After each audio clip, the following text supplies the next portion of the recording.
Tanya Acker, a veteran of the 2004 Kerry Edwards campaign. And Quin Hillyer is the associate editorial page editor of the Washington Examiner. Good of all of you to be here. Thank you. Hillyer, let's start with you. We know who's at the top of the list. Does this feel like a Mitt Romney thing to you, or have things changed? I think it seems like a Tim Pawlenty thing. I think Pawlenty seems to be the safe choice, and he has been very close to John McCain actually for 20 full years. So, you know, a lot of conservatives aren't going to be thrilled with him, but he's safe. Nobody is really against him.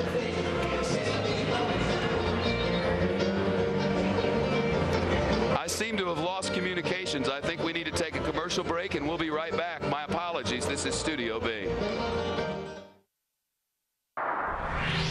Continuing with our political panel now, Mark Lamont Hill is a professor at Temple University and a Fox News contributor on politics. Tanya Acker is a veteran of the 2004 Kerry Edwards campaign. And Quin Hillyer is the associate editorial page editor for the Washington Examiner newspaper. Mark Lamont Hill, what's your sense of how this thing is shaping up on a VP pick for McCain? Well, it's happening just the way we expected, and that's that Romney's the pick. There was so much buzz about Tom Ridge and about Pawlenty, and the conservative right was so up in arms because they're worried about the possibility of a pro-choice pick. And I think that was very careful strategy that makes somebody like Romney more palatable because he is far more conservative. I can't report that Romney's the pick. How can you? Well, I told you a week ago that Biden would be the pick, and I was right, so just trust me this time. All right, so we're going on your gut. So Fox News cannot confirm, but his gut is with it. I got you, man. We're all good. Tanya Acker, from your side of the fence, what do you think?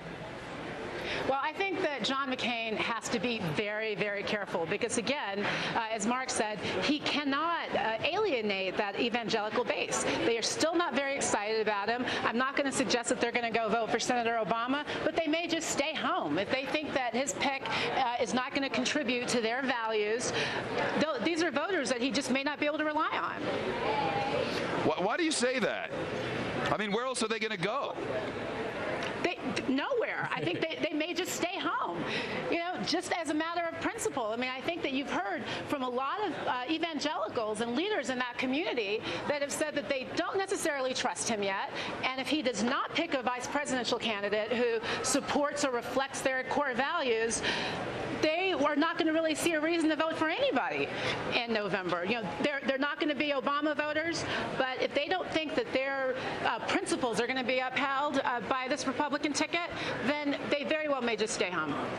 Quin Hillyer, this is the exact same thing we heard said about Senator Hillary Clinton supporters on the Democratic side. They won't come out and vote for him. They're mad.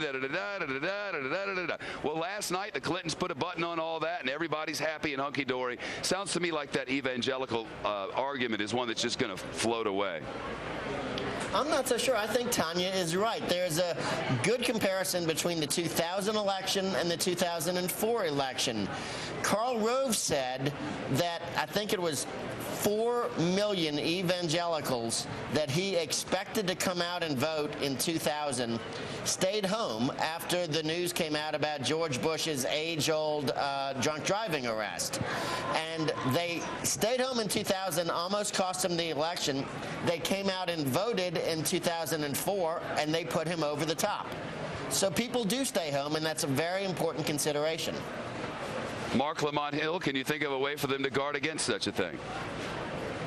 To guard against people staying home, to make a different choice. I think if he went with a hardcore conservative running mate, I think he might be able to motivate the base and keep them out. You know, again, I think Pawlenty would be an interesting pick. I mean, I'm not sure that he necessarily has the popularity and national recognition that McCain would like, but he certainly is hardcore conservative on the issues of immigration, pro-life, and so forth that would make him much more enjoyable. A pick without the sort of Mormon distraction that Romney would provide.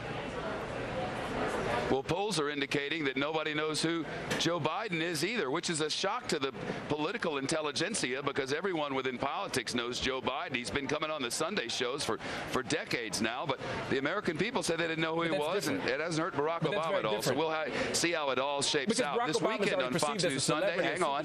This weekend on Fox News Sunday, John McCain talks to Chris Wallace in an exclusive interview with Fox News. That's on your local Fox station. The Republican presidential hopeful Hill, talking about the election, his new running mate, and a whole range of topics on the eve of the Republican National Convention. That's only on Fox News Sunday, an exclusive with Chris Wallace. That's this Sunday. Check your local listings on your local Fox broadcasting station. Obama will likely work to capitalize on Bill Clinton's message last night. Clinton said that Senator Obama has what it takes to lead. Listen to this. My fellow Democrats, 16 years ago, you gave me the profound honor to lead our party to victory and to lead our nation to a new era of peace and broadly shared prosperity. Together, we prevailed in a hard campaign in which the Republicans said I was too young and too inexperienced to be commander-in-chief.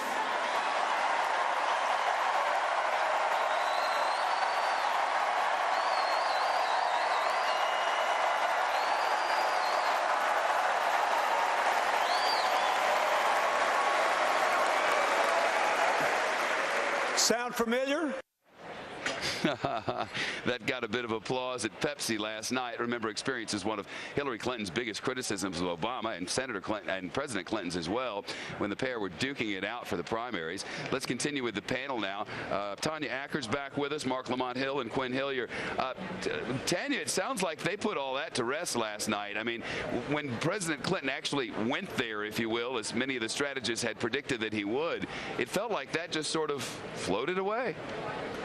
I got to tell you, Shep, Bill Clinton took a baseball bat and hit that ball so far out of the park last night that it was just incredible. The energy, the unity that's in this party right now is something that, you know, a couple months ago people were worried about where we'd be. I think that right now Democrats are exactly where they'd like to be. Bill Clinton was so fully on board, and I think that really capped off a day where Senator Clinton suspended the rules and called for the nomination by acclamation. I saw tears.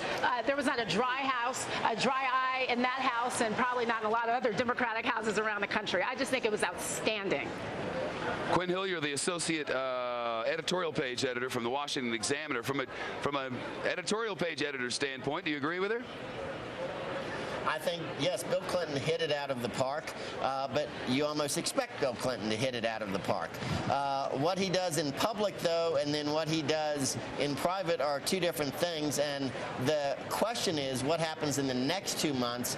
Do the Clintons, when they're not in public, actually give that same level of support to Obama that they appear to give for the last 2 nights? That's still an outstanding question, and also you need to watch Clinton's old operatives to see what they do, because if they're not really into it, or if they're doing things to undermine Obama, Clinton could get the credit for, both Clintons could get credit for being team players, even though behind the scenes they're not really being team players. Mark Lamont Hill, what do you think? I agree, and not only do I agree with what was just said, but I also share the worry of many observers who say that that's exactly what's going to happen.